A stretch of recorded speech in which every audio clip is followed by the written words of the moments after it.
কেউ মুখ দিয়া বলেছে লা ইলাহা ইল্লাল্লাহ, কথাটার কত পাওয়ার সাথে সাথে তার নাম ফাদ্দা খালাল জান্নাত, জান্নাতি হয়ে গেছে। মুখ দিয়া বলছে কবুল, কথাটার এত পাওয়ার, মনোহরগঞ্জের ছেলে আর ঢাকার মেয়ের সাথে বিয়া হালাল হয়ে গেছে। কথার এত পাওয়ার, 5 বাচ্চা যে বিবির পেট থেকে জন্মগ্রহণ করেছি, শুধুই মাত্র মুখ দিয়া 3টা আঘাত করে বলেছে তালাক তালাক তালাক। 5টা সন্তান নিজের ঔরসীর যে মহিলার পেট থেকে বের হয়েছে, কিছুক্ষণ আগে যে মহিলার সাথে হাসি মুখে কথা বললে ইবাদত হইত, কিছুক্ষণ আগে এই মহিলার সাথে বসে থাকার নফল ইবাদতের মতো দামি এক সময় ছিল। শুধু মুখ দিয়া বলছে তালাক তালাক তালাক। আম্মা বাদু ফাআউযু বিল্লাহি মিনাশ শাইতানির রাজীম। বিসমিল্লাহির রহমানির রহিম। ওয়াল্লাযীনা হুম আনিল লাগবি মুরিদুন। وقال النبي صلى الله عليه وسلم من صمت نجا أو كما قال عليه الصلاة والسلام। সূরা মুমিনুন থেকে আয়াতে কারীমা এবং নবীজির হাদিস আপনাদের সামনে পেশ করেছি। আয়াত হাদিস সামনে করে সংক্ষেপে ছোট্ট করে একটা সবক আপনাদের সামনে তাকরার করার ইরাদা। আল্লাহ তাআলা কিছু উপকারী কথা আপনাদের কানে পৌঁছানোর তৌফিক দান করেন। আপনারা দোয়া করুন, বলুন আমিন। মানুষকে আল্লাহ পাক আশ্চর্য আশ্চর্য এমন কিছু নিয়ামত দান করেছেন, যেই নিয়ামতগুলো মানুষ ছাড়া পৃথিবীর আর কোনো প্রাণীকে, আর কোনো মাখলুককে আল্লাহ পাক দেননি। চোখ আমাদেরকেও দিছেন, প্রাণীকেও দিছেন। আমাদেরকেও আল্লাহ পাক হাত দিছেন, প্রাণীদেরকেও হাত দিছেন। আমাদেরকে আল্লাহ পাক নাক দিছেন, অন্যান্য প্রাণীদেরকেও নাক দিছেন। আমাদেরকে জিহ্বা দিছেন, অন্যান্য প্রাণীরও জিহ্বা আছে। আমাদের দাঁতের চাইতে হাতির দাঁত বড়। আমাদের চোখের চাইতে বিড়ালের চোখের পাওয়ার বেশি। বিড়ালের চশমা পড়তে দেখছেন কোনোদিন? গরুরে চশমা পড়তে দেখছেন? জঙ্গলের প্রাণী যারা, ওদেরকে চশমা পড়তে দেখছেন? এই যে আমার চোখে পানি পড়তেছে, এই কারণে আমি কতক্ষণ পর পর খালি টিস্যু দিয়া মুছতেছি, কারণ চোখে ব্যথা করতেছে। চোখ দুর্বল, বাতি নিভাই দিলে কিচ্ছু দেখবো না। কিন্তু কোনো বাতির জরুরত অন্যান্য হাইওয়ানাতের হয় না, দিনেও দেখে রাতেও দেখে। আমাদের নাকের চাইতে পিপিলিকার নাকের পাওয়ারও অনেক বেশি। আমরা মিষ্টির রসের গ্রান ঘরে ঢুকলেই পাই না যে মিষ্টি আছে ঘরে, কিন্তু এই বেচারা গর্তের ভিতর থেকে একটা শিরা যদি কোথাও পড়ে, ওইখানে দল ধরে চলে আসে এরা। নাকে পাওয়ার কত, কোথায় থাকে শকুন। কোথাও গরু মারা গেলে এর একটা দুর্গন্ধ তার নাক পর্যন্ত পৌঁছে যায়, বোঝা যায় নাক দুর্বল না সবল। আমাদের হাত পায়ের শক্তি, আমাদের দৈহিক অন্যান্য অঙ্গের শক্তি কমজোর। এমনকি কিছু কিছু প্রাণীকে আল্লাহ পাক আশ্চর্য আকল দেন। বাচ্চারা, আমাদের আকল পাইতে দেরি হয়। অবশ্য আকল মানুষকে আল্লাহ পাকের দেয়া আলাদা ধন। মানুষকে আল্লাহ পাক এত আকল দেন যে আকল দিয়া মানুষ জান্নাতে যাবে। আকল দিয়েই মানুষ চাঁদে যায়, আকল দিয়েই মানুষ গ্রহ সৌরজগৎ বিজয় করতেছে আকলের পাওয়ারে।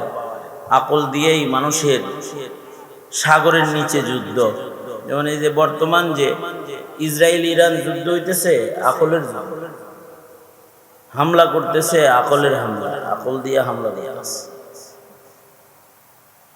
যেইখানে বোমা ফালানোর সেইখানে ফেলাইতেছে।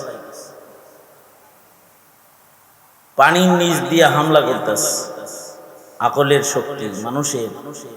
আল্লাহ পাক মানুষকে আলাদা দান করেন, কিন্তু এই আকলটা দিতে আসতে দেরি হয়। একমাত্র নবীরা জন্মের সাথে সাথে আল্লাহ পাক নবীদেরকে পূর্ণাঙ্গ আকল দান করেছেন। যেমন আমাদের আকল মন্দ হইতে অনেক দেরি লাগে। এ কারণে ছোটরা কোনো অপরাধ করলে মানুষ বলে কি বুঝে নাই, ছোট মানুষ বুঝে নাই। কিন্তু একমাত্র মানুষের ভেতরে নবীদেরকে আল্লাহ তাআলা কামিল আকল, পরিপূর্ণ আকল জন্মের সাথে সাথে নবীদেরকে আল্লাহ দান করেছেন।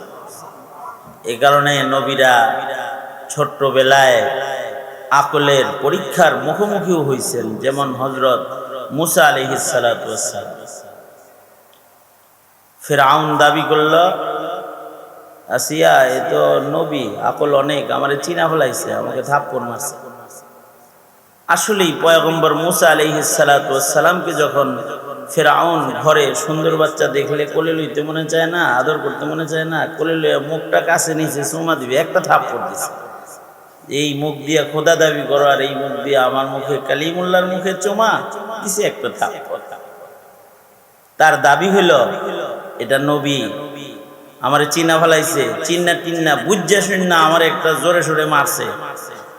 আসিয়া বলে ফাউদাবাজি কথা কইতে জাগাবো না, না তোমার ওরস হয় না, বাচ্চা দাবি করো খোদা, একটা পালি রে মারবার লেগে যত সব তামাশা। হ্যাঁ, বাচ্চাদের কোনো আকল আছে? আছে। তাহলে আকল পরীক্ষা করি আছে না নাই? কেমনি পরীক্ষা হবে? সামনে দুই জিনিস রাইখা ছাইরা দাও, আগুন রাখো, স্বর্ণ রাখো। যদি বেআকল হয় তাহলে বাচ্চাদের কাছে লাল জিনিস পছন্দ, ও লালের দিকে চলে যাবে। আর যদি আকলমন্দ হয় তাইলে আগুনের ধারে কাছে যাবে না, স্বর্ণ ধরে ফেলবে। হযরত মুসা আলাইহিস সালামকে ছাইরা দিছে, ঠিকই বুঝা শুননা হযরত মুসা স্বর্ণের দিকে যাইতাছে। আল্লাহ পাক হযরত জিবরাইল রে বললেন আজকে আকল মন্দগিরি দেখানোর কোনো দরকার আছে? হাত ঘোরাও। তো হযরত মুসা আলাইহিস সালামের হাতকে হযরত জিবরাইল ঘোরায়া দিলে এটা স্বর্ণে না যায়, এটা দিয়া আগুনের অঙ্গরা ধরলেন, হাত পড়ে গেল, মুখে দিলেন, মুখ পড়ে গেল। কিন্তু বাচ্চা বয়সে আকল না। এছাড়া হাইওয়ানা তো এটা প্রশ্ন হইতে পারে নবীদেরকে বাচ্চা বয়সে আকল আল্লাহ কেমনে দিল? এ কারণে নবীরা মাসুম, বাচ্চা বয়সেও কোন নবী কবিরা গুনাহ করেন নাই, সগীরা গুনাহ করেন নাই, অপরাধ করেন নাই, জুলুম করেন নাই। বাচ্চা বয়সেও নবীরা ইনসাফ করেন। আওয়াজ করে জোরে বলেন সুবহানাল্লাহ। আপনাদের মুখ আছে? জোরে করেন সুবহানাল্লাহ। হাত আছে নি? কার কার আছে? এক হাত আছে না দুই হাত আছে? আঙ্গুল কয়টা দেখি তো? নেতা নিয়া হর মতো ছয়টা না তো? কয়টা দেখি? 10টা। নারেন চারেন দেখি, নড়ে চড়ে নি? মাশাআল্লাহ, এটা তো দেখা গেল। মুখ আছে যেহেতু, মুখও তো নড়ে চড়ে। জোরে বলেন তাইলে সুবহানাল্লাহ, আলহামদুলিল্লাহ, লা ইলাহা ইল্লাল্লাহ, আল্লাহু আকবার, আল্লাহু আকবার। অনেকের প্রশ্ন হইতে পারে যে নবীরা বাচ্চা বয়সে আকল পেল কেমনে? এই কারণে আল্লাহ তাআলা হাইওয়ানাতরে বাচ্চা বয়সে আকল দিয়া কয়, ওর যদি আইতে পারে নবীরে দিতে পারি না? দেখেন না, জন্মের সাথে সাথে ছাগলের বাচ্চার কত আকল বুদ্ধি, ও বুঝে, জন্মের সাথে সাথে ও বুঝে যে মার স্তনে এইভাবে গুতা মারলে দুধ তাড়াতাড়ি বেরিয়ে। গরুর বাচ্চা, ওর আকল কত বেশি যে মা আমার জন্য কিছু দুধ লুকায় রাখছে, এগুলা মাথা দিয়ে ঢুসা মারলে নিচে আইব, কারণ গৃহস্থী সব যেন বেচে না আলায়, আমার মা মায়া করে রেখে দিছে, তালাগুলা খুলি দেয় ধাক্কা, তালা খুলে যায় তো দুধ খায়। আজব আকল ওদেরকে আল্লাহ পাক দিচ্ছে। এমনকি সাপের বাচ্চা, সাপের বাচ্চা তো জন্মের পরে ওর মা বাবার দেখাও পায় না। কোনো সাপরে কোনো সাপের মাল লগে ঘুরতে দেখছেন জীবনে কোনোদিন? শৈলের বাচ্চাকে, শৈলের পোনাকে শৈলের সাথে ঘুরতে দেখা যায়। মাছের ছোট ছোট বাচ্চাগুলাকে মাছের সাথে ঘুরতে দেখা যায়। মুরগির বাচ্চা মুরগির সাথে ঘুরে, কিন্তু আজ পর্যন্ত দেখা যায় নাই কোন সাপের বাচ্চা সাপ লয়ে ঘুরতেছে। কারণ সাপের ভেতরে হিংস্রতা এত বেশি যে সে বাচ্চা খায় ফেলায়। এই কারণে আল্লাহ পাক আশ্চর্য, সাপকে ডিম পাড়ার পরে কোথায় ডিম পারছে এটা বুলাইয়া দেয়। এই কারণে সাপের বাচ্চা কই জন্ম হইছে সাপ জানে না। মুরগি যেমন ডিম পাড়া ডিম তালাশ করে, ওই যেন রেখে আইছি কোন সাপ তার ডিম তালাশ করে না। ডিমগুলোর থেকে আল্লাহ পাক বাচ্চা দান করেন। এই বাচ্চাগুলা জন্মের সাথে সাথে শক্তিশালী, আকলমন্দ। একদিনের বাচ্চা কেবলমাত্র যে সাপটার জন্ম হয়েছে, ওই সাপটা যেটা কেচোর মতো লড়ে চড়ে, ওর পায়ের মধ্যে ওর লেজের মধ্যে যদি কিছু দিয়ে ছোঁয়া দেওয়া হয় তো বুঝে যে আমার দুশ্মন আছে। সাথে সাথে দুশ্মন মোকাবেলার জন্য ছোট্ট বাচ্চার ডিফেন্স পাওয়ার নিয়ে ফনা ধরে দাঁড়ায় যায়। এই যে দুশ্মনকে দংশন করার মতো শক্তি, বুদ্ধি, আকল আল্লাহ পাক জন্মের সাথে সাথে ওকে দান করেছেন। এমনকি প্রাণী বিজ্ঞানরা বলেছে কিছু কিছু প্রাণী আছে ওদের জন্মের সাথে সাথে ওদের মা মারা যায়, কিন্তু ওরা নিজের জন্মের পরে নিজের আকল দিয়া মায়ের বাড়ি পৌঁছে যায়। সাগরের ভিতরে এমন কিছু মাছ আছে যেই মাছগুলো স্বাভাবিকভাবে বাচ্চা হয় না, অস্বাভাবিক জায়গায় যাইতে হয় বাচ্চা হইতে। বঙ্গোপসাগরে সে মাছগুলো আছে, আরব সাগরে আছে, ভারত সাগরে আছে। এই সাপগুলোর বাচ্চা হওয়ার পয়েন্ট হইল আটলান্টিক মহাসাগরের ভয়ঙ্কর জায়গায়। ওইখানে গেলেই ওদের ডিমগুলো মায়ের পেট থেকে বের হয়ে বাচ্চা হয়ে বের হয় পানির তাপে। যেই মাছগুলো বঙ্গোপসাগরে বসবাস করে, ভারত সাগরে বসবাস করে, ওরা হাজার হাজার কিলোমিটার, 10,000 4,000 কিলোমিটার সফর করে নিজের বাচ্চা প্রসব করার জন্য, বাচ্চা জন্মের থিয়েটার আল্লাহ ওদের জন্য যেটা বানাইছে আটলান্টিক মহাসাগর, ওইখানে ওরা সাঁতার কেটে পেটে বাচ্চা নিয়ে চলে যায়। এবং এই মাছগুলা এটা জানে যে আমাদের বাচ্চা হওয়ার পরে আমরা আর বাঁচবো না, আমরা মরে যাব। কারণ এই বাচ্চাগুলার বাচ্চা হইলে মা বাঁচে না। এ কারণে যে সন্তানের জন্মের সময় মা বাপ হারায় যায়, তাদের পালনেওয়ালা তো আল্লাহ। মাছের যদি মা মায়েরা পালতে পারে, তাহলে আশরাফুল মাখলুকাতের মা বাপ ছাড়া তাকে পালতে পারে না। এই মাছগুলা আটলান্টিক মহাসাগরে যায়, যাওয়ার পরে পানির বাড়িতে ওদের পেটের ডিম বের হয়ে যায়, ওদের মায়েরা ওখানে মরে যায়। এবং এই মাছগুলাও জানে ওইটা যেমন আমাদের বাচ্চা জন্মের জায়গা, ওইটা তেমন আমাদের মৃত্যুর কুয়া। এরপরেও মৃত্যুকে বরণ কইরা নিজের সন্তানের মায়ায় আমি এক মা মরে যাব, কিন্তু আমার হাজারো সন্তান বেঁচে যাবে, এজন্য ওরা নিজেরা আত্মহুতি দিয়েও সন্তান বাঁচানোর জন্য আটলান্টিক মহাসাগরে চলে যায়। ওইখানে ওদের বাচ্চা হয়। প্রাণী বিজ্ঞানীরা তারা আশ্চর্যান্বিত হয়ে তারা লিখেছে, মা তো আটলান্টিকে যায় মরে গেছে, কিন্তু যে সন্তানগুলার জন্ম হইছে এই সন্তানগুলা আটলান্টিকে থাকে না।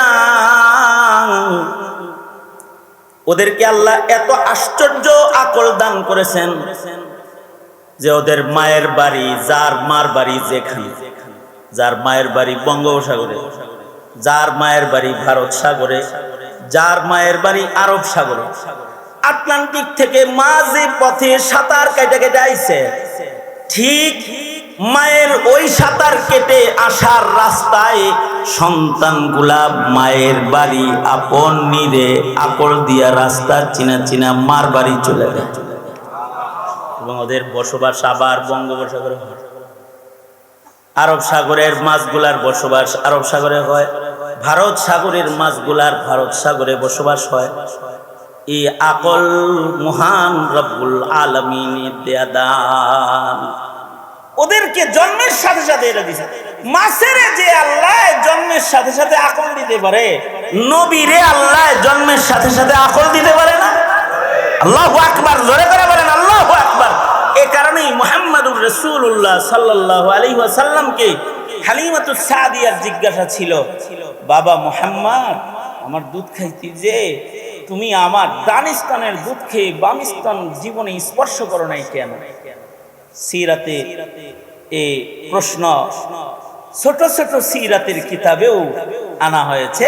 হালিমাতুস সাদিয়া নবীজিকে জিজ্ঞেস করতেছে, মুহাম্মদ সাল্লাল্লাহু আলাইহি ওয়াসাল্লাম, বাবা সারা জনম শুধু ডান স্তন পান করলা কেন, বাম স্তন যে স্পর্শ করতে না? আল্লাহর রাসূল বলেন, মা ডান স্তনের দুধ এই জন্য পান করেছি, আমার একটা দুধ ভাই আপনার পেটের সন্তান আমার ভাই, সে কি না খায় থাকবে না? আমি তো ইনসাফ কায়েমের জন্য জমিনে আসছি। আমি যদি ওগো মা দুই স্তন খাই, যে স্তনে পয়গম্বরের মুখ লাগবে ওই স্তনে আর একজনের মুখ লাগাতো হারাম করে দেওয়া লাগে।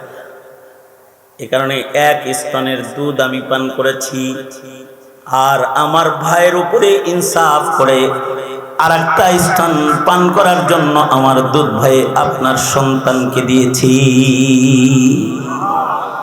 কামিলুল আকল, এই আকল পশু পাখিও পাইছে কিছু। এই কারণে কিছু আকল মন্দ কুত্তাও চাকরি পায়। কুত্তার ভিতরে যেগুলো আকল মন্দ কুত্তা হয় এগুলো কর্নেল কুকুর। র্যাব অফিসে কিছু কুকুর আছে, ওদের আবার বল্টু আছে। কোন কুত্তার 3 বল্টু, কোন কুত্তার 4 বল্টু, কোন কুত্তার 2 বল্টু। তার মানে এইটার বুদ্ধি ওইটার চাইতে বেশি, এটার বুদ্ধি ওইটার চাইতে বেশি। কিন্তু পরিপূর্ণ আকলের রাজ্যের শাহসওয়ার মানুষকে আল্লাহ পাক বানাইছে। মানুষকে আল্লাহ পাক আকলে কামেল দান করেছেন, পরিপূর্ণ আকল দান করেছেন। এ কারণে মানুষরাই কিতাব লাগে না, ওয়াজ লাগে না, কখনো কখনো নিজের আকলের ধাক্কায় তওবা করে ফেলে, আকলের ধাক্কায় তওবা করে।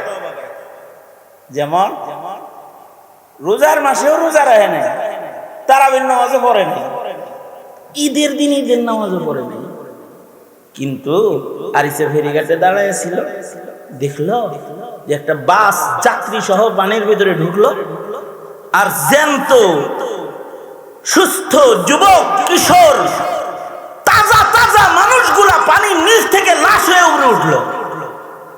চোখে দেখা তার আকল তাকে বলল, আকল বলতেছে, সুলাইমান এখনো ভালো হবে না? কোন হুজুরের বয়ান করাও লাগে নাই, কোন পীর সাহেবের তওবাও করানো লাগে নাই। শেষ রাত্রিতে উঠা জানামাজ বিছায়া সালাতু তাওবা পড়া রবকে ডেকে বলে, ওগো আল্লাহ এতকাল বুঝি নাই, চোখের সামনে তাজা তাজা প্রাণের মৃত্যু দেখে আমার বন্ধ তালাক করছে।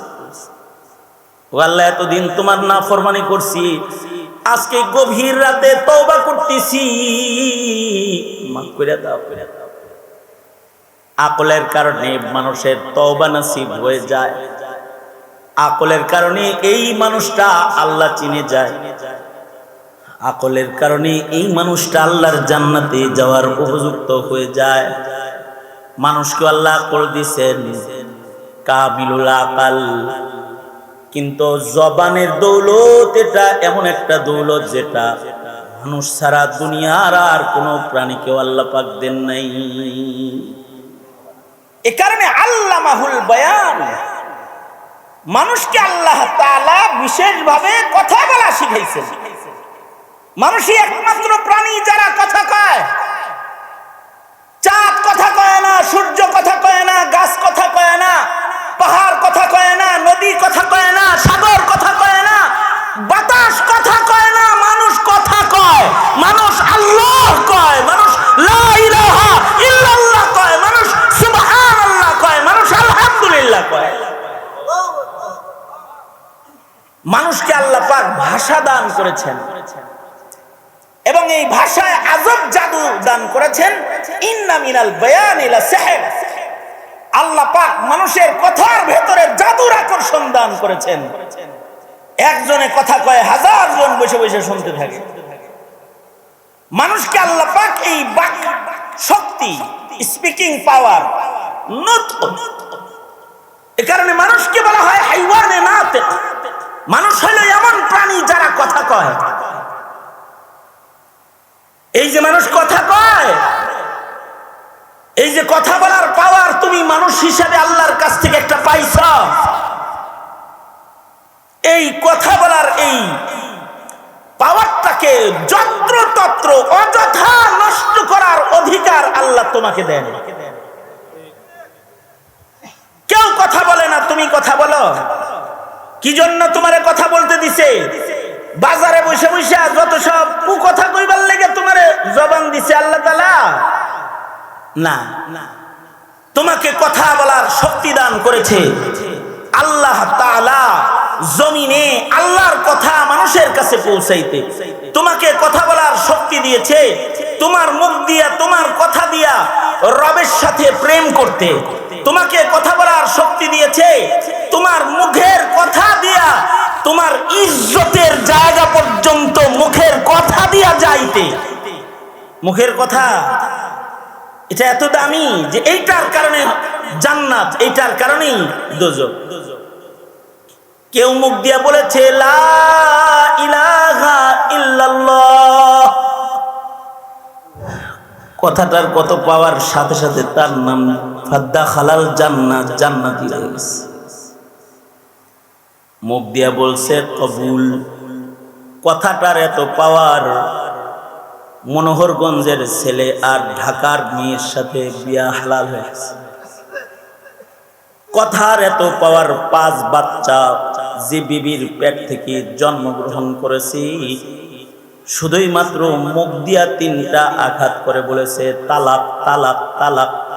5টা সন্তান নিজের ঔরসীর যে মহিলার পেট থেকে বের হয়েছে, কিছুক্ষণ আগে যে মহিলার সাথে হাসি মুখে কথা বললে ইবাদত হইত, কিছুক্ষণ আগে এই মহিলার সাথে বসে থাকার নফল ইবাদতের মতো দামি এক সময় ছিল।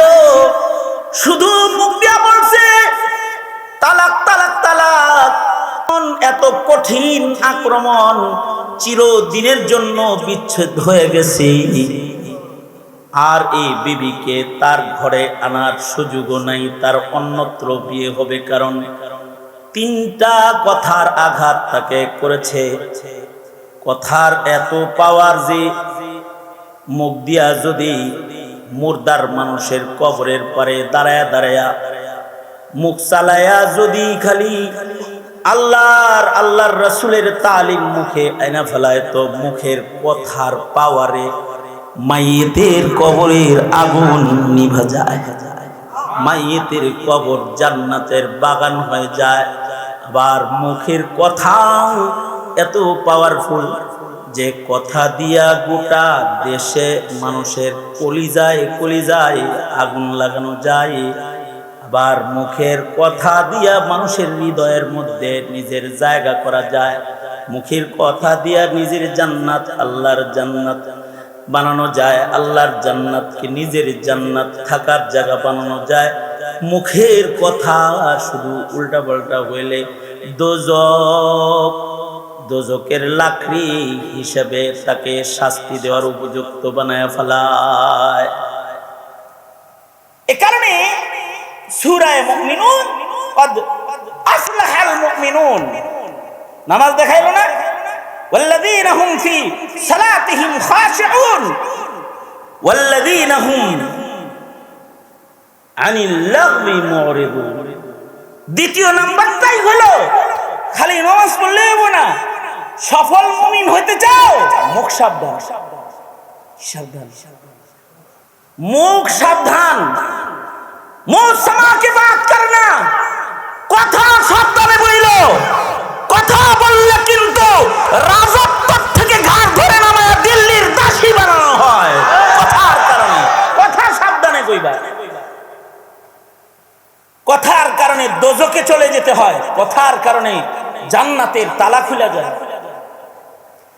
এই কারণে মশিউল্লাহ খান জালালাবাদী রহমতুল্লাহি আলাইহি, হাকিম মুহাম্মদ থানবী রহমতুল্লাহি আলাইহি শ্রেষ্ঠ খোলাফাদের মধ্যে অন্যতম একজন ছিলেন হযরত মশিউল্লাহ খান জালালাবাদী রহমতুল্লাহি আলাইহি। ওনার ঐতিহাসিক একটা কবিতা, উনি বলতো শেষ রাত্রে আল্লাহর কাছে দোয়া, শেষ দোয়া কি, মেরি জুবানো কলম সে কিসি কা দিল না দুখে, मेरी जुबानों कलम से किसी का दिल न दुखे, किसी को शिकवा न हो ज़ेरे आसमां मुझसे, किसी को शिकवा न हो ज़ेरे आसमां मुझसे, मेरी जुबानों कलम से, मेरी जुबानों कलम से किसी का दिल न दुखे, मेरी जुबानों कलम से किसी का दिल न दुखे, किसी को शिकवा न हो ज़ेरे आसमां मुझसे। শেষ রাত্রে আল্লাহরে ডেকে ডেকে বলতো, আল্লাহ আমার মুখ দিয়ে যেন জমিনের কোনো মানুষের আমি কষ্ট না পাই, ও আল্লাহ আমার কলম দিয়ে যেন আমি কাউরে কষ্ট না দিই, মুখে কিছু কই না, কলম দিয়া লেখা দিই, মুখে কিছু কই না তো ফেসবুকে লেখা খালি উল্টো পাল্টা ওটা গাল দিয়ে দিই, কারোর সাথে বেজারে নাই, ফেক আইডি ব্যবহার করে গালাগালি করার জন্য বাণিজ্য করছে। মুখে বলে না কিন্তু কলমে বলে, মুখের কথাও খারাপ, কলমের কথাও খারাপ। মুখের কথা কলমের কথা উভয়টারই ওজন হবে ময়দানে মাহশারে। এ কারণে আল্লাহর রাসূল বলেন, ক্বালা রাসূলুল্লাহ সাল্লাল্লাহু আলাইহি ওয়াসাল্লাম, মান সাকাতা নাজা, মান সামাতা নাজা। আল্লাহর রাসূল বলেন যে চুপ থাকবে সে নাজাত পেয়ে যাবে, বেশি কথা কইলে ধরা খায়। যার জবানের ব্যবহার যত ভালো হবে তার সম্মান তত, জবানের ব্যবহার ভালো হলে তার ইজ্জত বাড়বে। মান কানা ইউরিদুল ইজ্জাতা ফালিল্লাহিল ইজ্জাতু জামিআ ইলাইহি ইয়াসআদুল কালিমুত তাইয়্যিব। মুখের কথা ভালো বললে মহান রব্বুল আলামিনের কাছে পৌঁছায় যাওয়া যাবে। মুখের ব্যবহার সুন্দর হলে আল্লাহর কাছে প্রিয় গোলাম হওয়া যাবে। মুখের কথা ভালো হইলে বুক ভালো হয়ে যাবে। এই কারণে আমার সাথে বলেন, মুখ ভালো যার, করেন কি জোরে আওয়াজ, জোরে আওয়াজ করে বলেন, মুখ ভালো যার, বুক ভালো তার। আলা বিযিকরিল্লাহি তাতমাইন্নুল কুলুব, লিকুল্লি শাইইন সাকালাতুন মাসকালাতুল কুলুবি যিকরুল্লাহ। কলবের পরিচ্ছন্নতা, কলবের শান্তি, সব কিছু অস্ত্র কি? হ্যাঁ, অস্ত্র কি? মুখ ভালো যার, মুখ ভালো, মুখ খারাপ যার। যেমন শেখ হাসিনা খালি বলছে মুখ দিয়ে রাজাকারের বাচ্চা, কামটা হয়ে গেছে। একটা কথার কারণে সারা দেশ থেকে মানুষ তার গণভবন ঘেরাও করার জন্য সামনে দিয়ে গেছে। মুখের কথা বেজ্জত হয়ে গেছে, পালায় চলে গেছে। মুখের কথার কারণে আবার ভালোবাসাও পায়। কোন জায়গায় বরিশালের একটা ছেলে ওসমান হাদি, শরীফ ওসমান হাদি, মুখ দিয়ে কয়টা ভালো কথা কইছে দেখে মানুষ জানাজা পড়ার লেগে পাগল হয়ে গেছে। লক্ষ লক্ষ জনতা তার জানাজা পড়ছে, মুখের কথার কারণে ইজ্জত পেয়ে গেছে। এই কারণে আল্লাহর রাসূল বলেন, আল্লাহ তাআলা বলেন, যদি সফল মুমিন হতে চাও তাহলে ওয়াল্লাযীনা হুম আনিল লাগবি মুরিদুন, যারা অযথা কথা থেকে নিজেদেরকে বাঁচিয়ে রাখবে তারা সফল হয়ে যাবে।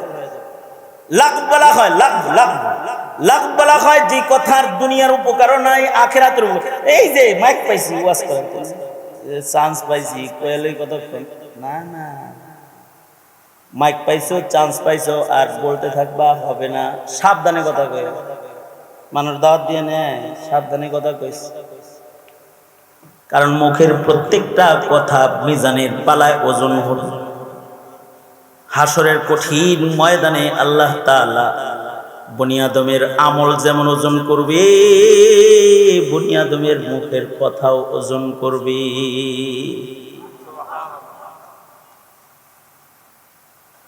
মাইক পাইলেই বলো, ফাঁক পাইলেই লেখো, হিসাব করে লেখো, হিসাব করে বলো।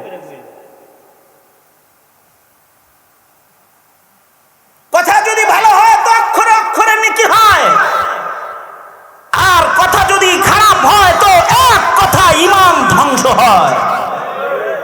এক কথায় মানুষের হৃদয় ভেঙ্গে চুরমার হয়ে যায়। কথায় আল্লাহর রাসূল বলে চুপ করে থাকিস, চুপ করে থাক। এই হাদিস শোনার পরে আমাদের কিছু কিছু আকাবির 21 বছর, 20 বছর, 17 বছর, 13 বছর, 11 বছর কথা কয় না, চুপ করে দিস। আমি 1 বছর চুপ করেছিলাম, যেই বছরটা জেলখানায় ছিল। দেখি তো স্বর্গে গেল নাকি বারাবান্দি কয় না, দেখি যদি স্বর্গে যায়, দেখি স্বর্গেও বারাবান্দি। আমি জেলখানায় তাও হে নেই ওয়াজ করবো, আসামি যারা আছে সবাই মিলা জিলা ওয়াজ করতে। এমনকি আল্লামা মামুনুল হক সাহেব সহকারে আরো যত বড় বড় আলেমরা সব একসাথে আছে, সব মিলা বৈশাখ হয়, কোনো ছাড়াছাড়ি নেই, ওয়াজ করেন। আমি কইলাম কোনো ওয়াজ করা করিনি, চুপ থাক। আমি কথা বলি। তা আমাকে একদিন জিজ্ঞেস করতেছে, হুজুর কথা বলেন না কেন? আমি বললাম কথা বলার কারণে মিথ্যা মামলার আসামি, কথা বলার কারণে হাসিনার দুশমন, কথা বলার কারণে হাসিনার জেলখানার বন্দী আসামি, কথা বলার কারণে ডান্ডা বেরিয়ার হাতের এই হাত করি, কথা বলার কারণে আমার জন্য আদালতে 1 ডজন মামলা। কথা বলার কারণে, এই কথা কওয়ার কারণে এত কিছু হয়েছে, তারপরে আমার বুঝে আদ্য বই নাই, কথা কইতেছি। এই 1 বছর কথা বলব, এই কারণে যারাই কথা বলতে যাইতো বসে থাকতো, আমি আমার মতো কোরআন শরীফ পড়তাম, শুনে শুনে চলে আসতো, হুজুর কথা কইব না। কথা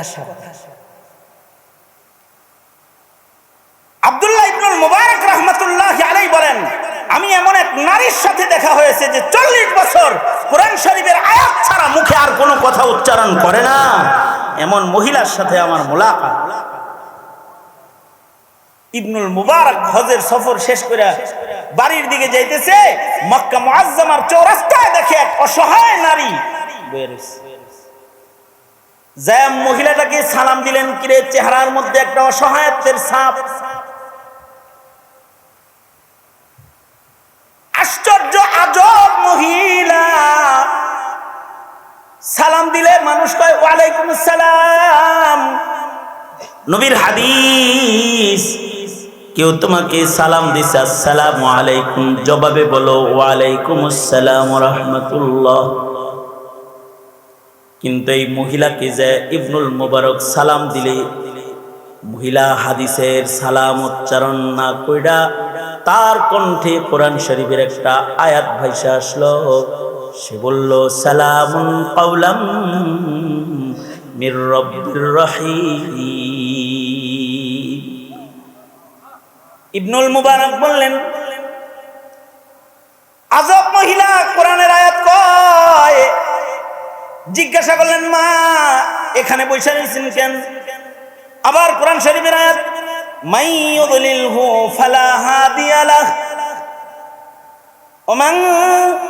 ওমান ইউদ্লিলিল্লাহু ফালান তাজিদা লাহু ওয়ালিয়াম মুরশিদা। আল্লাহ যদি কাউকে গুমরা করে দেয়, পথ হারায় দেয়, তারে পথ দেখানোর কেউ থাকে না, আমি পথ হারা। ইবনুল মুবারক বলে, কয়দিন ধরে এনে বলেছে? সালাসা লায়ালিন সাওয়িয়া।